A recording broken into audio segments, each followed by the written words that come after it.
Friends, good morning. कैसे हो आप सभी लोग? आई होप आप सभी अच्छे होंगे और पढ़ाई भी अपनी कर रहे होंगे। देखिए, जैसे कि पॉलिटी मैंने स्टार्ट करी थी, पॉलिटी की मैंने कुछ वीडियो अपलोड करी हैं, ठीक है, उसको भी कंटिन्यू करेंगे।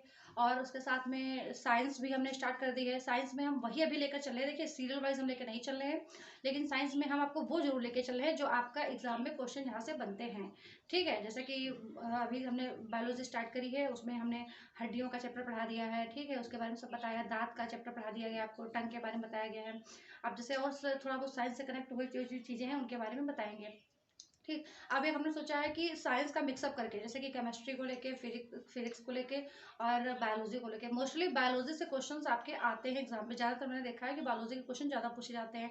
लेकिन जिन लोगों ने साइंस पीसीएम से जो लोग होते हैं, तो वो लोग बायोलॉजी नहीं पढ़े होते हैं, उनके लिए प्रॉब्लम ये हो जाती है कि जैसे कि बायोलॉजी के जो क्वेश्चन होते हैं वो उनके लिए बहुत टफ हो जाते हैं।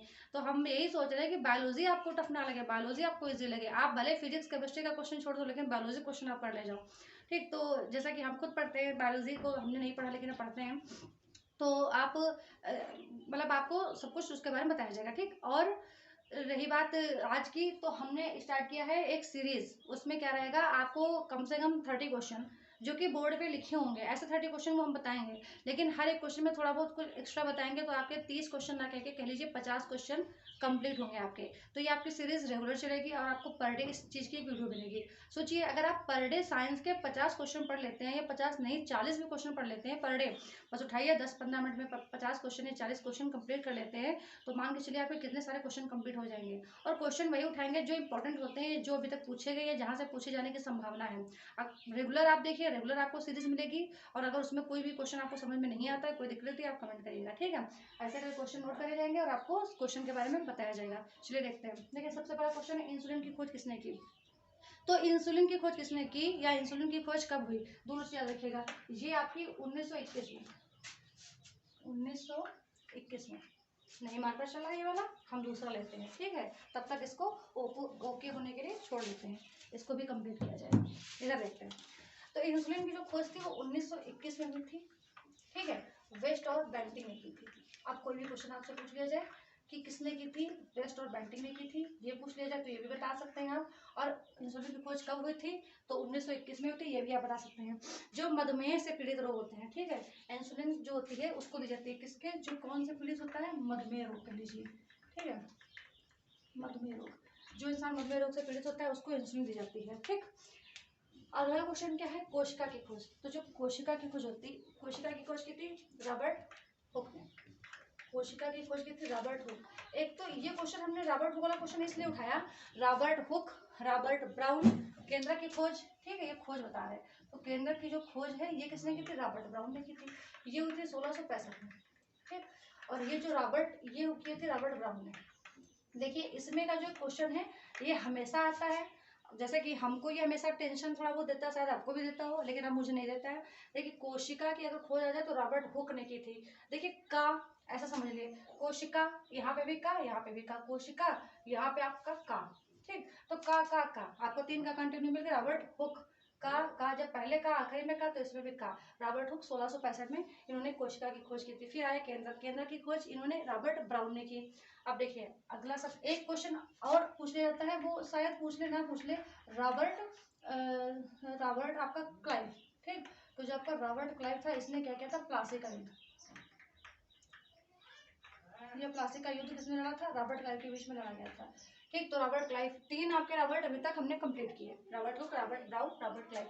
इकोलॉजी शब्द का सबसे पहले प्रयोग किसने किया था, इकोसिस्टम होता है ना, इकोसिस्टम जिसमें सब कुछ सागर तालाब नदियां सब जीव जंतु एक में काउंट किए जाते हैं, ठीक है। तो इकोलॉजी शब्द का किसने प्रयोग किया था, तो इसको किया था सबसे पहले रिटर ने इस शब्द का प्रयोग किया था, ठीक। रक्त का थक्का नहीं जमता है। देखिए कैसे क्वेश्चन, देखिए, रक्त का थक्का हमारी बॉडी में कब नहीं जमता है। जैसे कि बॉडी की भी बात आ जाए, तो बॉडी के जब अंदर हिपैरिन, एक हिपैरिन नामक तत्व पाया जाता है, हिपैरिन की वजह से ये अंदर नहीं जमता है, ठीक है। अगर हिपैरिन है तो ठीक, नहीं जमेगा। अगर हिपैरिन नहीं होगा तो रक्त का थक्का अंदर जम जाएगा। देखिए, हमारे बॉडी में क्या होता है, रक्त दौड़ता रहता है, ठीक है, कंटिन्यू। जब उसमें ऑक्सीजन मिल जाती है तो उसका कलर रेड हो जाता है। तो इस प्रकार से दौड़ता रहता है कंटिन्यू, ठीक। शुद्ध रक्त अशुद्ध दोनों बहते हैं। रक्त का जब चैप्टर पढ़ाएंगे तो उसमें आपको सब कुछ बताएंगे। तो हम इसमें हिपैरिन पाया जाता है, इस वजह से ये थक्का अंदर नहीं जमता है। अगर पूछ लिया जाए किस विटामिन की कमी कौन सी विटामिन ऐसी है जिसकी अगर कमी हो जाए तो रक्त का थक्का नहीं जमेगा? तो ये होता है विटामिन के। अगर विटामिन के की कमी हो जाती है तो रक्त का थक्का हमारा नहीं जमता है। ठीक, अगला देखते हैं दूध में कौन सा प्रोटीन पाया जाता है? तो दूध में कौन सा प्रोटीन पाया जाता है? Casein protein. दूध में पाया जाता है केसीन प्रोटीन। ठीक, केसीन प्रोटीन पाया जाता है। देखिए दूध क्या होता है, दूध में एक अम्ल, जैसे कि अगर एक वायरस, एक बैक्टीरिया कह लीजिए होता है, तो अगर उसको डाल दीजिए लैक्टोबैसिलस। ठीक, लैक्टोबैसिलस जो होता है अगर आप दूध में उसको डाल दीजिए, जो लैक्टोबैसिलस होता है ये जीवाणु होता है, इसको अगर आप दूध में डाल देंगे तो क्या हो जाएगा, वो दूध से दही बन जाएगा। तो दूध से दही कैसे बनता है? लैक्टोबैसिलस जीवाणु के कारण दही बन जाता है। और दूध में अम्ल कौन सा होता है? लैक्टिक अम्ल होता है। प्रोटीन कौन सा होता है? केसिन प्रोटीन होता है। और दूध, जो बच्चे छोटे से बच्चे होते हैं जब वो वॉमिटिंग करते हैं, जैसे दूध पीते हैं नहीं तो एकदम से उगल जैसा देते हैं, दही जैसा नाजिम सा निकलता है, तो उसमें अगर पूछ लिया जाए कि कौन सा मतलब होता है तो उसमें रेनिन होता है। ठीक, अब देखिए छोटी माता रोग का भाग, छोटी माता रोग जो जिसको चेचक बोलते हैं। ठीक, तो छोटी माता जो होती है इसमें क्या होता है, इसका होता है वेरियोला, वेरियोला। ठीक, वेरियोला वायरस की वजह से होता है। हैजा का टीका, ये हैजा का टीका किसने दिया था? ठीक, तो इसमें भी वही चीज, रॉबर्ट रॉबर्ट रॉबर्ट, तो इसमें आ जाएगा आपका रॉबर्ट कोच। अब हमने 4 रॉबर्ट के बारे में आपको आज बताया, चारों याद रखिएगा। ये चारों रॉबर्ट से एक क्वेश्चन आपको मिल सकता है आराम से। हेपेटाइटिस बी क्या होता है? इसमें क्या होता है, इसमें आपका लीवर जो होता है वो खराब हो जाता है, पूरा लीवर डैमेज हो जाता है। ठीक है, और साथ साथ में पीलिया बन जाती है, अंदर से प्रॉब्लम हो जाती है, लीवर खराब हो जाता है और पीलिया बन जाती है। वृद्धों का अध्ययन क्या कहलाता है? जेरोंटोलॉजी। जेरोंटोलॉजी जो आपका होता है वो वृद्धों का अध्ययन कहलाता है। देखिए वृद्धों का अध्ययन अगर पूछ लिया जाए किसे मतलब किसमें किया जाता है तो जेरोंटोलॉजी में। अगर पूछ लिया जाए दांतों का अध्ययन, ठीक, दांत के बारे में पूछा जाए जैसे दांत, तो दांत का हो जाएगा ओडोंटोलॉजी, ओडोंटोलॉजी। ठीक, लॉजी का मतलब होता है अध्ययन, लॉजी अगर लॉजी कहीं पे भी लिखा है तो समझ जाइए अध्ययन। दांत का अगर अध्ययन पूछा जाए तो ओडोंटोलॉजी। ठीक है, अगर अंडों का अध्ययन पूछा जाए अंडों का तो ऊलॉजी, ऊलॉजी। ठीक, 2 अंडे मिल गए आपको, डबल अंडे 2 मिल गए, एग्जाम देने गए, अभी नहीं, जब तो पहले देते थे जब बच्चे थे, अभी नहीं, अभी तो आपको अंडे पाने नहीं, पागल हो क्या? अभी बहुत अच्छे से पढ़ाई करो, अच्छे से अच्छे नंबर लाओ, तो आपको जैसे 2 अंडे छोटे भी मिल जाते थे, ये डबल जीरो, ये आपका उलॉजी। ठीक है, अगर शेल का अध्ययन पूछ लिया जाए तो साइटोलॉजी, शेल का अध्ययन तो आपका हो जाएगा साइटोलॉजी। ठीक, पक्षियों का अध्ययन पूछ लिया जाए बर्ड्स का तो इसको बोलेंगे ऑर्निथोलॉजी, ऑर्निथोलॉजी, ऑर्निथोलॉजी। ऐसे करके 4-5 क्वेश्चन आप ऐसा देख सकते हैं, इंपॉर्टेंट है जो कि पेपर में पूछे जाते हैं। ठीक है, वृद्धों का अध्ययन आपका हो गया जेरोंटोलॉजी। अंडाशय से बनने वाला फल क्या होता है? देखिए जो फल अंडाशय से बनता है उस फल को बोलते हैं सत्य फल, और जो फल अंडाशय से नहीं बनता उसे बोलते हैं असत्य फल। असत्य फल का एग्जाम्पल अगर देते हैं तो सबसे पहले उसमें सेब आता है। ठीक है, अगला क्वेश्चन, प्रोटीन सबसे ज्यादा किसमें पाया जाता है? तो प्रोटीन सबसे ज्यादा अरहर की दाल में पाया जाता है। ठीक, अरहर, अरहर की दाल में कैसी होती है? पीली पीली जो होती है। ठीक, सबको पता होगी, ये तो नॉर्मल बात है। तो 10 आप ये वाली आपकी सीरीज कंप्लीट हुई, इसमें अभी आपको 10 के नहीं अब 12 क्वेश्चन बल्कि नहीं, इसमें आपने कितने क्वेश्चन देखे हैं? मान के चलिए 20 क्वेश्चन देख रहे हैं, इसके आगे आप देखते हैं। तो अभी आपने 12 क्वेश्चन देखे, वो 12 क्वेश्चन नहीं थे, 20 क्वेश्चन थे। ठीक है, आगे देख लेते हैं। गाजर, मूली, चुकंदर, सलजम। गाजर या मूली या चुकंदर के बारे में मोस्टली पूछा जाता है। ठीक, ये सब क्या है? अगर इनके सब के बारे में पूछा जाए तो ये सब क्या है? ये सब आपके जड़ है। ठीक है, जड़। अगला देखिए आलू, प्याज, आलू के बारे में पूछा जाता है, प्याज के बारे में पूछा जाता है, अदरक, हल्दी, लहसुन, 5 चीजों के बारे में पूछा जाता है। कहीं नहीं आपको याद रखना है, बस ऐसे याद रखिए, आलू, प्याज, अदरक, ठीक है, हल्दी, लहसुन, ये आपके सब क्या है? ये सब आपके तना है। आलू का हम कौन सा भाग खाते हैं? तना। ठीक है, हल्दी का भाग, हल्दी पूछ लीजिए क्या है तो तना, अगर पूछा जाए क्या कौन सा भाग खाते हैं तो प्रकंद खाते हैं हम लोग। ठीक है, उसके बाद शरीर को कौन संतुलित करता है, मतलब बैलेंसिंग कौन करता है? जैसे हम ऐसे खड़े हैं, एकदम सीधे खड़े हैं, तो हमें किसी ने बैलेंस कर रखा है ना, एकदम से तो अपने आप खड़े नहीं है कि हम अगर चल रहे हैं तो भी नहीं गिर रहे हैं, मुड़ रहे हैं तो भी नहीं गिर रहे हैं, ऐसे मुड़ रहे तो भी नहीं गिरे, ऐसे मुड़ रहे तो भी नहीं गिरे, मतलब हम बैलेंस हैं। तो ये बैलेंसिंग कौन करता है? ठीक, तो ये करता है सेरिबेलम, सेरिबेलम। ठीक, सेरिबेलम। अच्छा होता है कभी कभी जैसे कोई चीज एकदम से हमने आपको देखा, हम कहते हैं हाँ हमने आपको कहीं देखा था, याद नहीं आ रहा है। ठीक है, तो ये जो सिस्टम होता है ये कौन करता है? ये करता है सेरिब्रम। जब इंसान को भूलने वाली प्रॉब्लम हो जाती है कि यार हमको याद ही नहीं आ रहा है हमने ये बात कही थी या हमने कब कहा था, ऐसा कोई क्वेश्चन करने लगता है तो उसका सेरिब्रम कमजोर होने लगता है। ठीक, तो जब सेरिब्रम आपका कमजोर रहता है तो आप भूलने लगते हैं मुख्य चीज़ों को। भूलने वाली सब अगर प्रॉब्लम आ जाए तो सेरिब्रम, और हमारे शरीर को बैलेंस कौन करता है, जिससे हम सही खड़े रहते हैं, सब कर सकते हैं, तो सेरिबेलम। आरबीसी का जीवन काल कितना होता है, देखिए आरबीसी का जीवन काल होता है वो 120 दिन का होता है, ठीक है। रेड ब्लड सेल्स, आरबीसी का फुल फॉर्म होता है रेड ब्लड सेल्स, ठीक है, या फिर red blood corpus, red blood corpus, ठीक। डब्ल्यूबीसी का जीवन काल होता है ये कितना, ये 4 से 5 दिन का होता है, केवल 4 से 5 दिन का डब्ल्यूबीसी का कार्यकाल होता है। अगला देखिए रक्तदाब की, जो आपकी ये जो क्वेश्चन आपका है रक्तदाब, देखिए ये क्वेश्चन में फिजिक्स से उठाया है। रक्तदाब की रक्तदाब आपका होता है स्फिग्नोमीटर।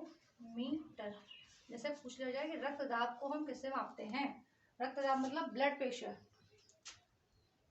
रक्तदाब की माप किससे की जाती है, मतलब जो हमारा ब्लड प्रेशर होता है ना, कि blood pressure problem, blood pressure की प्रॉब्लम सबको ज़्यादा रहती है, इसको किससे मापते हैं, स्फिग्नोमीटर से मापते हैं। मतलब ये पेपर में पूछा जाता है, तो 120/80 होता है, ये एकदम परफेक्ट होता है। अगर किसी का इतना है तो ये सही है, अगर ऐसा करके लिखा है तब भी सही है, बाई चांस ऑप्शन में ऐसे ना हो अगर, शायद तो 120 नीचे हो सकता है, 80 ऊपर हो सकता है, आप ऐसे भी समझ लीजिए।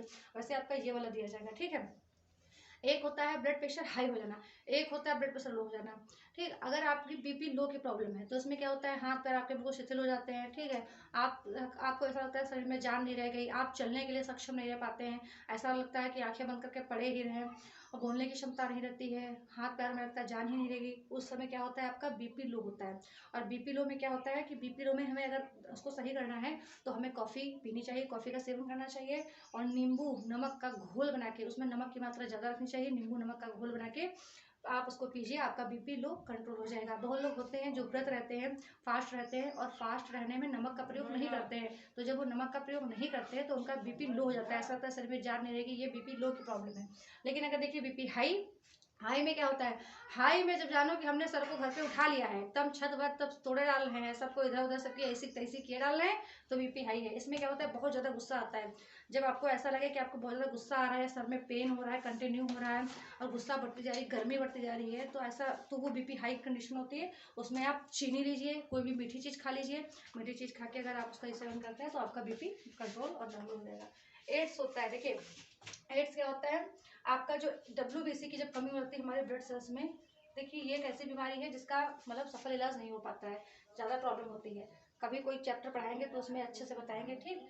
एक्वायर्ड इम्यूनो डिफिशियंसी सिंड्रोम इसका फुल फॉर्म होता है, ठीक। और डब्ल्यूबीसी की कमी से ये हो जाता है, वाइट ब्लड सेल्स, ठीक है, white cells, white blood cells, ठीक है, डब्ल्यूबीसी की कमी से एड्स हो जाता है। अगर पूछा जाए कि एड्स की राजधानी किसे कहते हैं, तो भैया एड्स की जो राजधानी है, मतलब पूछ लिया जाए कि ये जो लिखा है आपका एड्स, ठीक, इसकी राजधानी, राजधानी का मतलब ये है कि वहां पर मोस्टली लोगों को हुआ था, कहाँ पे हुआ था, युगांडा, युगांडा के लोगों को वहां पे एड्स की प्रॉब्लम सबसे ज्यादा हुई थी, तो इसको एड्स की राजधानी युगांडा को कहते हैं, ठीक। वसा में घुलनशील विटामिन क्या, भैया विटामिन चैप्टर हमने पढ़ाया, अगर आप उससे पढ़ लेंगे तो आपका विटामिन का एक क्वेश्चन नहीं रह जाएगा। देखिए बी सी, ये जो बी सी होता है ये भैंस वाला बताया था हमने ना, बी सी भैंस गई पानी में, तो ये तो जल में हो गया।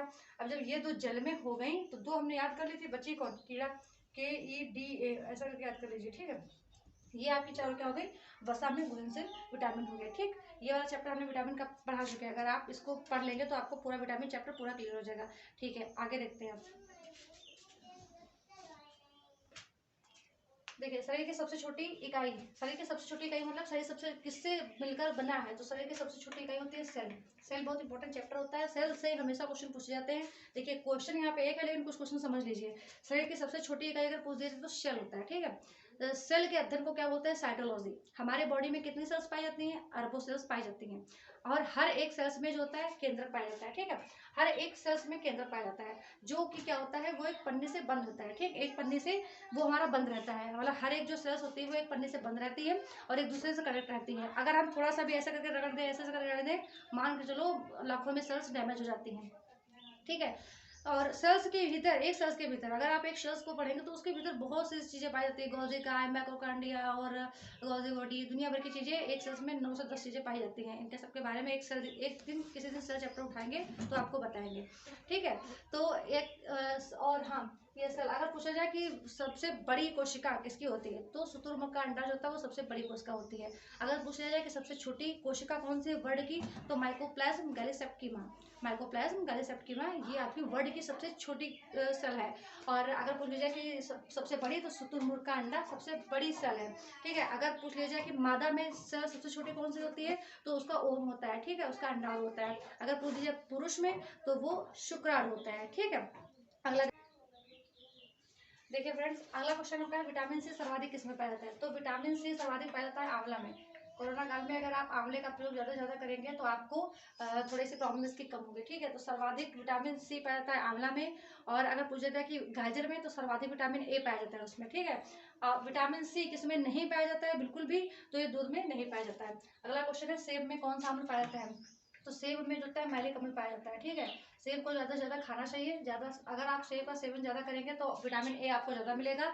और विटामिन ए की कमी से जतौनी रोग हो जाता है, तो आपको आंखों की प्रॉब्लम्स नहीं आएगी। जैसे बहुत लोग होते हैं उनकी जल्दी से जल्दी आंखें वीक हो जाती हैं या आंखों में प्रॉब्लम हो जाती है, तो अगर आप विटामिन ए का सेवन करते रहेंगे तो ऐसा कुछ नहीं होगा। आप सेब लीजिए, सेब में विटामिन ए बहुत अधिक पाया जाता है और इससे आपकी आइज प्रॉब्लम दूर रहेगी, ठीक। लाल ग्रंथियाँ कितनी पाई जाती है, टोटल पाई जाती है 3 जोड़ी, ठीक है। 3 जोड़ी लाल ग्रंथियाँ पाई जाती हैं, मतलब 6।